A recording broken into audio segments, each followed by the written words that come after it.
Hello, people. This is Mac with Mac Commentary.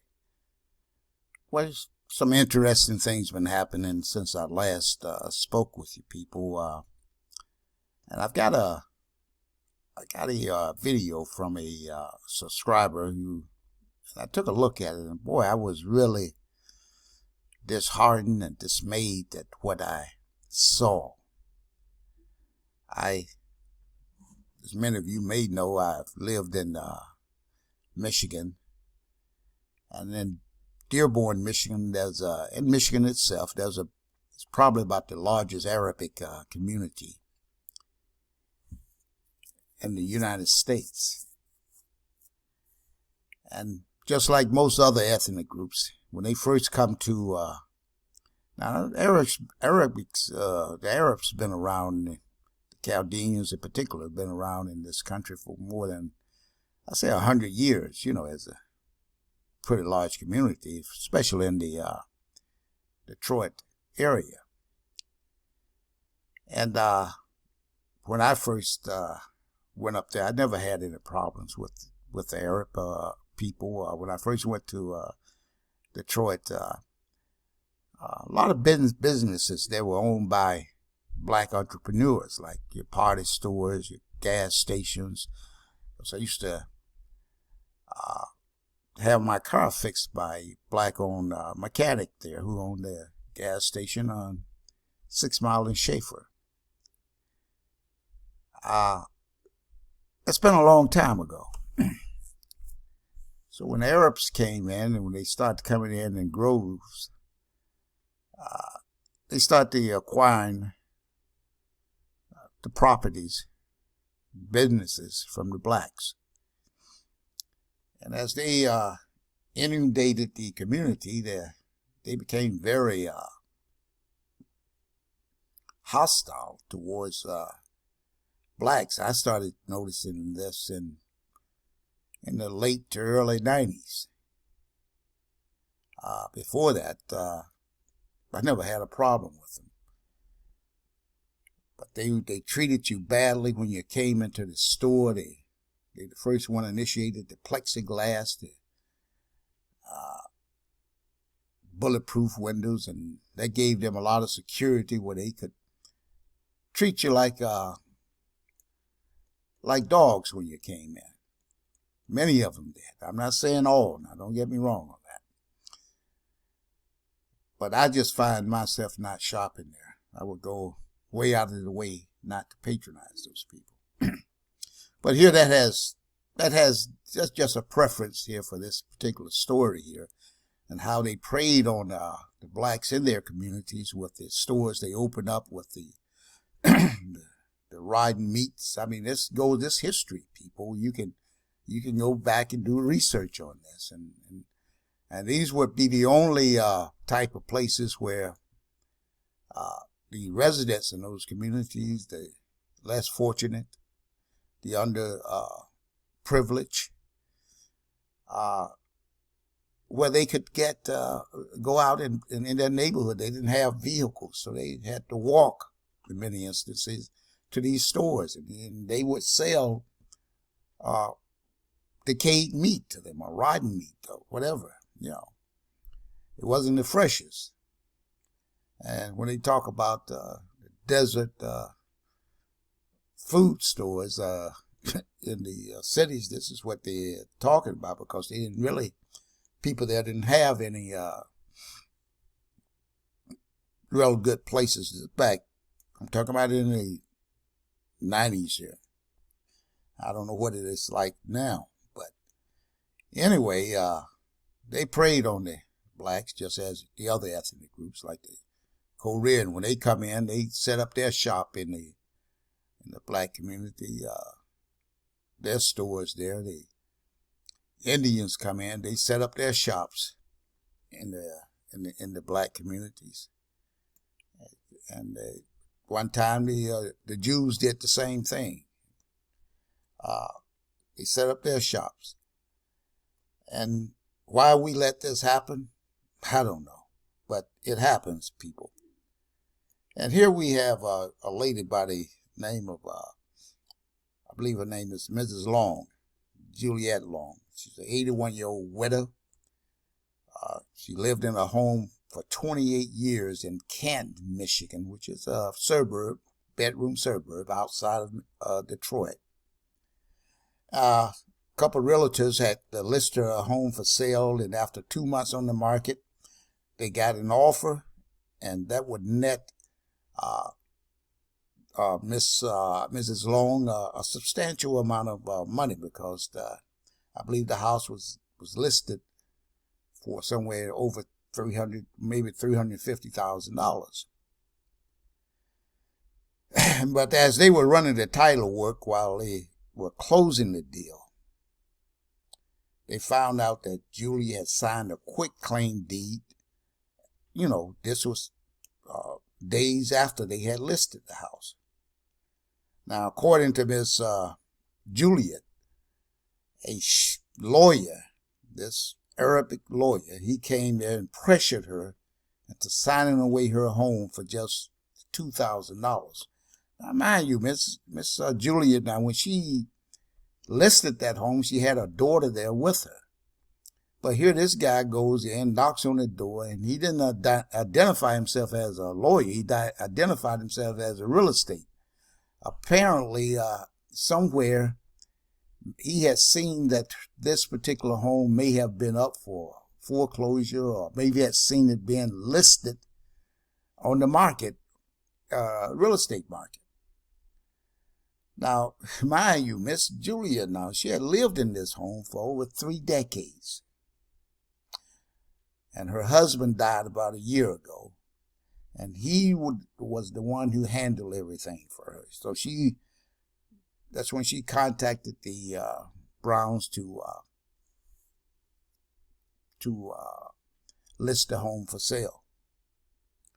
But what I want to do right now, I want to go into this video. This was provided by Fox 2 in Detroit.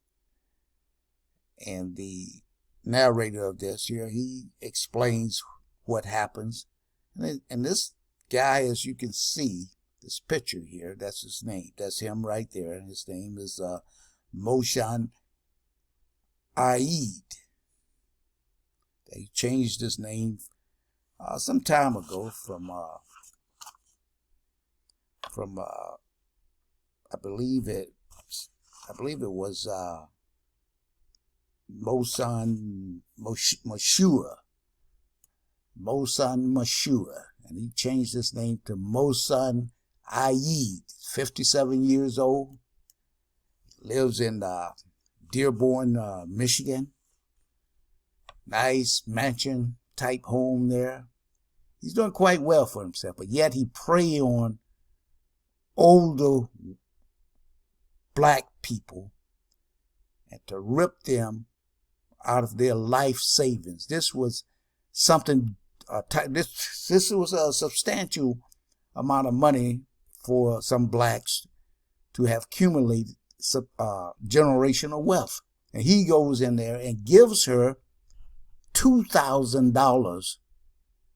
And he did it so quickly, as you'll see in this video, where he writes up the this quitclaim deed, handwritten. When the guy asked him, "How long did this take?" He said, "Oh, several hours." Now he pressured that woman. The woman she wanted money. She thought she was still dealing with the same real estate people. That's how he came on to it. And he don't think anything wrong with it. And the judge, everything is in order here. Everything is good. But I tell you, it is not good, people, when we, black men, we let that happen in our communities by others like this. Now, if another black man did something like this, they would be out there to tell that guy to return that property back to this woman. Where are the New Era people? Somebody has to step up to this in Detroit and get this guy to return that property back to Mrs. Long. Let's watch that video. May have made a huge mistake. says she didn't know what to do, didn't know what she was signing. All she knew is that she may have made a huge mistake.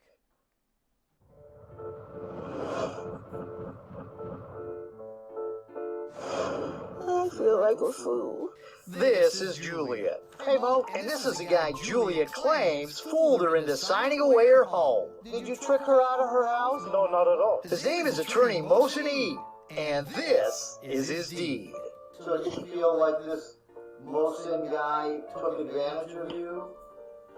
Yes, because he didn't tell me what I was signing. You had her quitclaim a deed for $10,000 for that house. You know that house is worth a lot more than that. Of course. This is Juliet's house in Canton. She's lived here for 28 years, but last year, Juliet's husband died, realtor Cooper Brown. Typically, in these instances, we're going to find that the husband's the sole provider, and when they pass away, a lot of these elderly women are stuck in a very difficult situation and don't know how to get out, such as foreclosure. Juliet's house has equity. Cooper and her agent partner, Armin Sharigian, told her she could sell her home, make tens of thousands of dollars, and move in with her sister. Yeah, I remember my sister. She's alone. Her husband died too. On August 26th, with Juliet's daughter present, they entered into an agreement to list the house for sale. The asking price, $375,000. It was on the market for 2 months. We ended up getting the buyer's contract all signed and completed, and I had a feeling I had to get a second pre-title work done on the home. They found the quitclaim deed owned by Reunion Properties. So what happened? About a week after listing her home with Cooper and Armin, Juliet says Mo Eid just came to her door. Did he say his name was Mohsen, or what did he say? I really can't remember. I really think he told me his name. He just came in and acted like, "Hi, I'm going to help you." Yes. Did he say, "I'm a lawyer"? No, he didn't say he was a lawyer. What did he say he was? He said he was a real estate. You thought he was a real estate guy? Yes. This man, Mohsen, offered her $2,000 on the spot, which Juliet needed. All she had to do was sign these papers, which Mohsen didn't even bother to type up. Did you know you were signing away your house when you did that? No, I didn't know. Do you feel like this guy tricked you? Yes, I think he did. She was so tricked. When the realtors told her they had a buyer for her house for more than $300,000, Juliet celebrated, not understanding what she'd done by signing that deed. To make me sad that I should have known better. Armin filed a report with Canton police against Mohsen Eid alleging fraud. The cops took the report, but said it was a civil matter. So the realtors filed a civil motion. But so far, the Eid deed is holding up. So who is Mo Eid? He used to be known as Mohsen Mansour, but he had his name changed in 2015 to Mohsen Eid. It appears he was going through divorce proceedings with his wife, Dalal Mansour, who also changed her name to Eid. Then they went through divorce proceedings again in 2018. Mo lives in this house in Dearborn Heights and drives cars registered to Dalal Eid. And Reunion Properties, the company he named in the quitclaim deed, has Dalal Eid as the registered agent. Mo's law office, a UPS drop box. Reunion Properties offices, a different UPS drop box, and this building with no sign where no one would answer the door. Someone calls it cops on me whenever I go by Mo's house, so I guess I gotta catch the guy at Walmart. Don't blink, there he goes. Rob Waltrip from Fox 2, can I talk to you for a minute? You got it? A lady named Juliet Long and her house. Juliet Long, isn't this your... a quitclaim deed that you wrote up for her? Unfortunately, I'm in a hurry. Yeah, busy guy. Remember, he was in such a rush, he didn't even have time to type up the deed, nor find witnesses, or, it appears, even bother to get it notarized. I was doing a transaction for my client, not for me. So just exactly, who is this client? Isn't that your wife's company? No, Whose company is that? Reunion Property. And who's the owner of that company? You can look it up. I'm sure you can find it. Yeah, it appears to be your wife. Like I It's said, allowed, right? no, I'm sorry, it's not. Well, according to this paperwork, it is. Right on the sale agreement, it's signed Dalal Eid, sole member of Reunion Properties. I don't know if that's his wife or ex-wife, but he is loading groceries into Dalal Eid's expedition. Reunion Properties was going to charge Juliet rent if she wanted to stay in the house. I sat with her in the afternoon, went and prepared the documents and came back, and she signed them freely and voluntarily, negotiated the lease that she wanted to stay.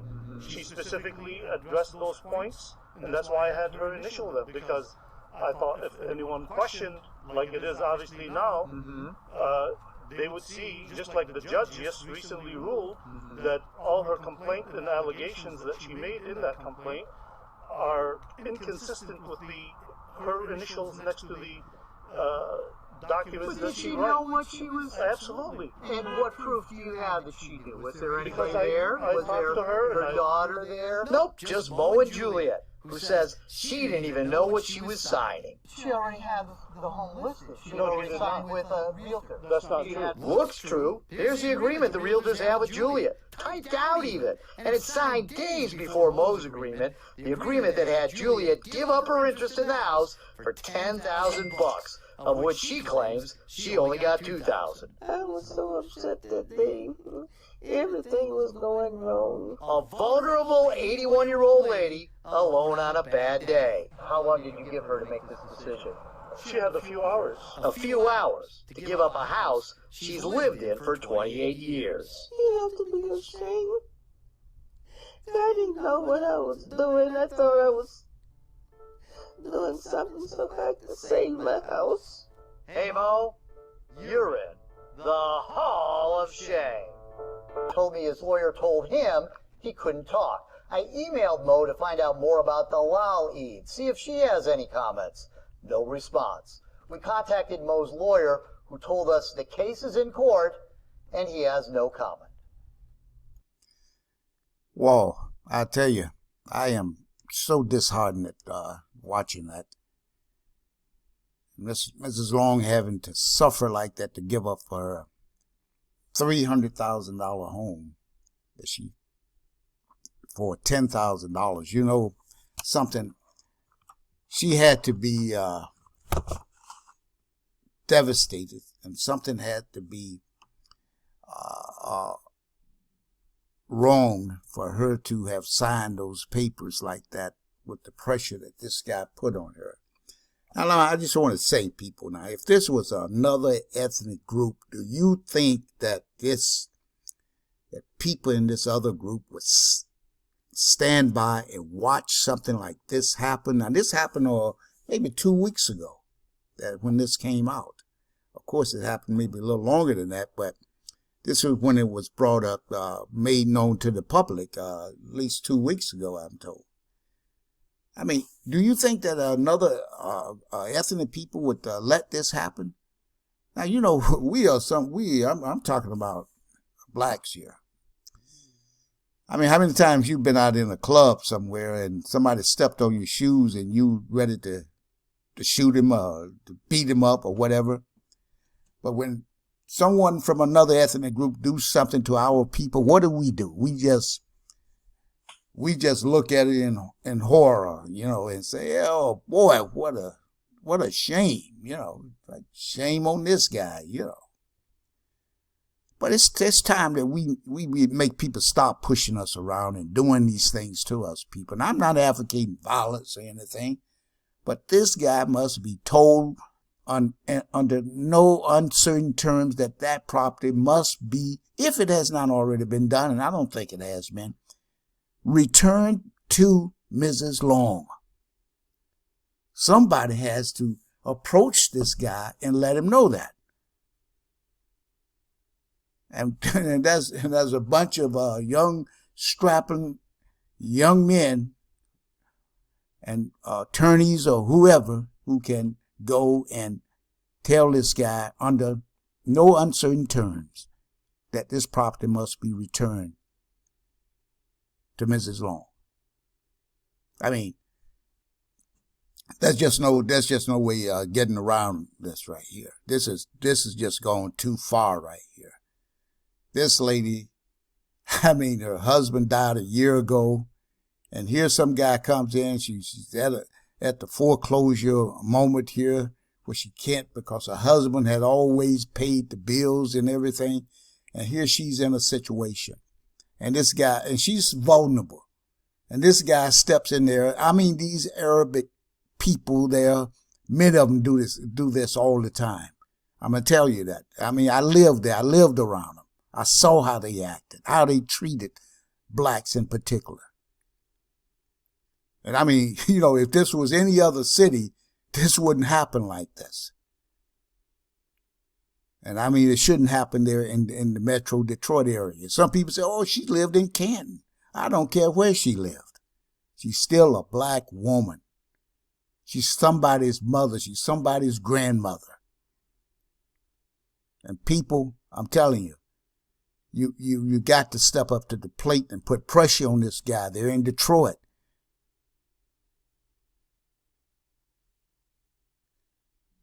I mean, this is just going too far. And I mean, $30,000, he going to pressure her to sign over her property for $10,000 for a $300,000 property. He going to pressure her to sign it over for $10,000, and he only gave her $2,000. And he said, oh, nothing wrong. The judge held that up. But what that judge have, I mean, this is complete fraud right here. I mean, what kind of judge would hold up something like that? I mean, you can tell that this, maybe she has dementia. I don't know. But you can tell that she is an elderly woman who is not thinking right. And he's going to take advantage of that. No, I tell you. I tell you,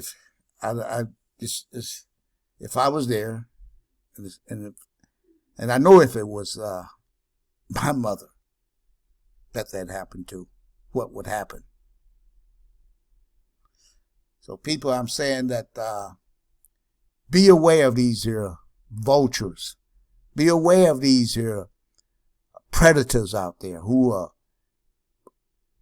going after our elderly people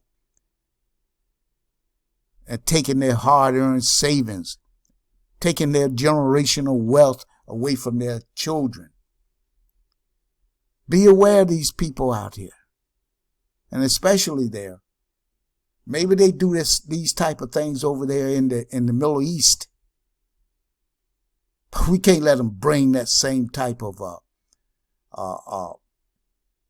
silliness here in this country against our people. Thank you, people, and hit that subscribe button and the like button. And I'll be talking to you soon.